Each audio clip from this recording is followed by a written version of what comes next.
60 की दहाई में दुनिया के बेहतरीन शहरों में शुमार होता था। ये पुरअमन तरीन शहर था। दुनिया जहाँ के सफारतकार और सयाह शहर में घूमते फिरते रहते थे। होटल्स, डिस्कोस और बाजार आबाद थे। कराची का साहिल दुनिया के 10 शानदार साहिलों में से एक था। PIA दुनिया की 4 बड़ी एयरलाइंस में शुमार होती थी। यूरोप, अमेरिका, मशरिक़ बईद, अरब ममालिक, सोवियत यूनियन, जापान और भारत जाने वाले तमाम जहाज कराची उतरते थे और मुसाफिर कराची के बाजारों में 1-2 घंटे गुजारकर अपनी मंजिल की तरफ रवाना हो जाते थे। शहर में डबल डेकर बसें चलती थी। हुकूमत ने अंडरग्राउंड ट्रेन के लिए शहर में खुदाई मुकम्मल करवा दी थी और यूँ कराची एशिया का पहला शहर बनने वाला था जिसमें मेट्रो की सहूलत होती। कराची की रोशनियाँ रात को दिन में बदल देती थी। कराची के बीच भी लाजवाब थे। सफारतकार गोरे हफ्ता और इतवार का दिन बीच की गर्म रेत पर लेटकर गुजारते थे। दुनिया भर से बहरी जहाजों के जरिए हजारों मुसाफिर कराची आते थे। कराची खित्ते का जंक्शन भी था। यूरोप से लोग ट्रेन के जरिए इस्तांबुल आते थे। वहाँ से तेहरान, तेहरान से कोयटा और कोयटा से कराची आते थे। कराची में रुककर ट्रेन के जरिए इंडिया चले जाते थे और वहाँ से श्रीलंका, नेपाल और भूटान तक पहुँच जाते थे।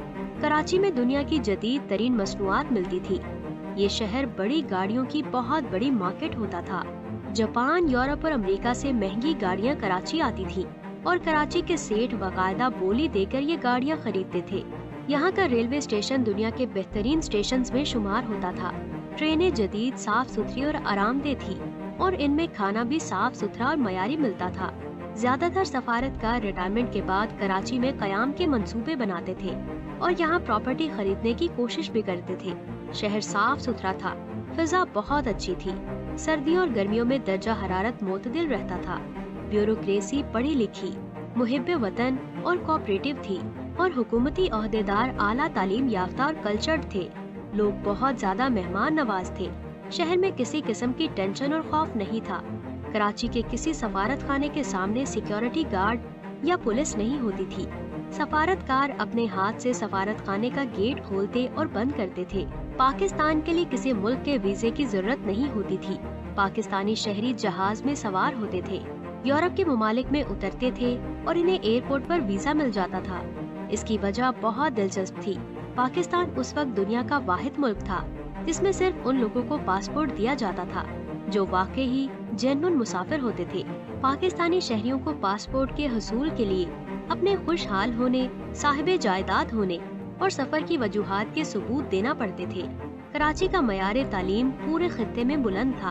तालिब इल्म यूरोप, अरब ममालिक, अफ्रीका, मशरिक़ बईद, ईरान, अफगानिस्तान और चीन से तालीम हासिल करने के लिए पाकिस्तान में आते थे और कराची और लाहौर के कॉलेजेस और यूनिवर्सिटीज में दाखिल हो जाते थे। अमेरिका और यूरोप के प्रोफेसर्स रोजगार के लिए पाकिस्तान का रुख करते थे। कराची शहर में 1000 के करीब गैर मुल्की डॉक्टर, तबीब और प्रोफेसर्स थे। पाकिस्तान का बैंकिंग सिस्टम जदीद और फॉल प्रूफ था। बिजली, टेलीफोन और गैस का इंतजाम बहुत अच्छा था। सीवरेज सिस्टम शानदार था। कराची में बारिश के आध घंटे बाद सड़कें खुश्क हो जाती थी। रोजगार के मौके आम थे। फैक्ट्रियां लग रही थी और माल एक्सपोर्ट हो रहा था। टेलीविजन नया नया आया था। चुनाचे कराची की छतों पर ईंटों की लंबी कतारें दिखाई देती थी। वर्ल्ड बैंक और IMF के ओहदेदार उस वक्त अमेरिकी एम्बेसी आते और सफारतकारों से कहते थे, तुम किसी तरह पाकिस्तानी हुकूमत को कर्जा लेने पर मजबूर करो। सफारतकार वजीर खजाना से बात करते तो वो कहता, हमें जरूरत ही नहीं, हम पैसे लेकर क्या करेंगे। तब सफारतकार एक दूसरे से कहते, क्या 1980 तक कराची दुनिया का सबसे बड़ा और तरक्की याफ्ता शहर होगा। तो दोस्तों, आज के लिए इतना ही। आपका इस वीडियो के बारे में क्या